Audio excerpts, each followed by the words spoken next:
The video from a South Jordan fire last week showed in a stunning way how quickly fire can spread. Yeah, and it begs a question here. When is the time to fight a fire in your home, and when's the time to run? KSL investigator Matt Gephardt with the answers. Matt?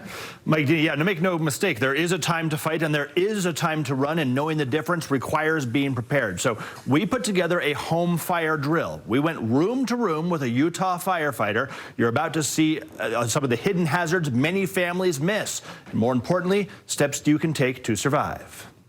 Do you think you can lift this up and get it out of the way, and then you're going to have to pull really hard on this window? It's a little tough. 5-year-old Harvey Faramond is training. I'm doing it as hard as I can. Could he escape his basement bedroom if he needed to? Maybe with two hands. Can you try like this? It is practice with some help from an expert, Benjamin Porter with the Unified Fire Department. Pull, pull, pull.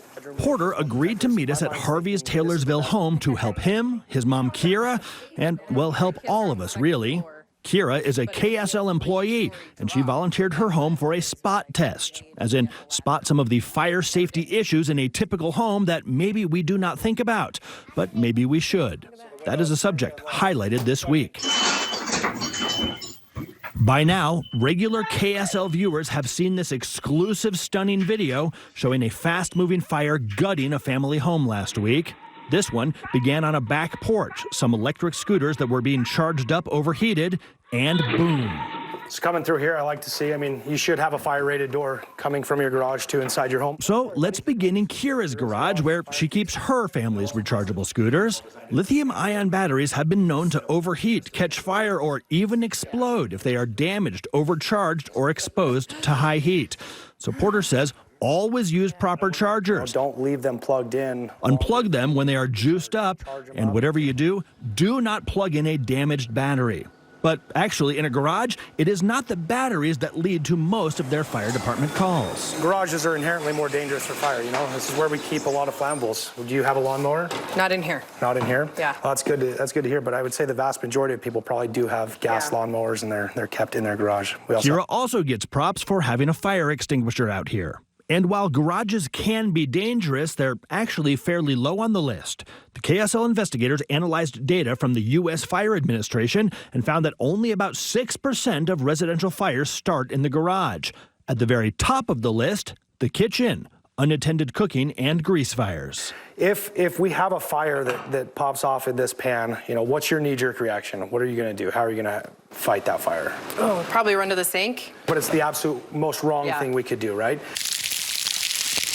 Water will not extinguish a grease fire. In fact, it will likely just throw the grease all over your kitchen and take a bad situation to worse. The best thing we can do is we can take this lid and put it on top.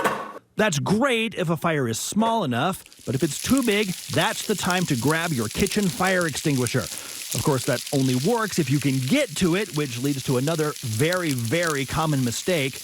Do not store fire extinguishers above your stove. If there's a small fire right here, you're not going to be anywhere near this cabinet. It's going to be hot. It's going to be extremely hot. Somewhere close, but not too close, like a pantry, is ideal. And here's a stat you should know.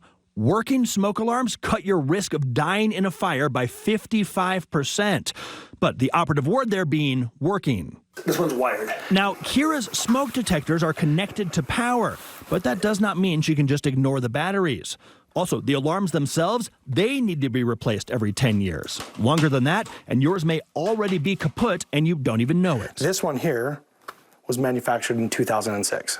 So we're a little over that 10-year mark. So this is one that I would absolutely recommend. Now, that's a great thing that we just heard. Okay, that chirp means that this battery is low. So you're not hearing the chirp because it is plugged in.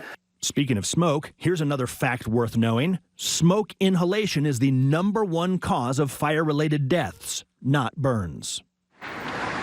Now, of course, fires do not start like this. They start small. When is the time to stay and fight, and when is the time to get out? Rarely is it time to stay and fight. We recommend get out of the structure, call 911, and get us coming. Cliche as it may sound, seconds count. Statistically, you only have about 150 of them, less than 3 minutes, to escape a fast-growing house fire. Now is the time to make sure your house has the right tools. Smoke alarms to warn you early, fire extinguishers that you can access, and you might want to invest in an escape ladder if you have upstairs rooms, or even a ladder up if you need to be able to escape from a basement window well. All right, I think you can slip out. Though no ladder may be less of an issue if you have the dexterity of a 5-year-old. Stretch your muscles. All right, the number one thing you definitely should do right now, tonight, as soon as this newscast is over, is make a plan, have a plan, practice that plan, and that includes having a place to meet up.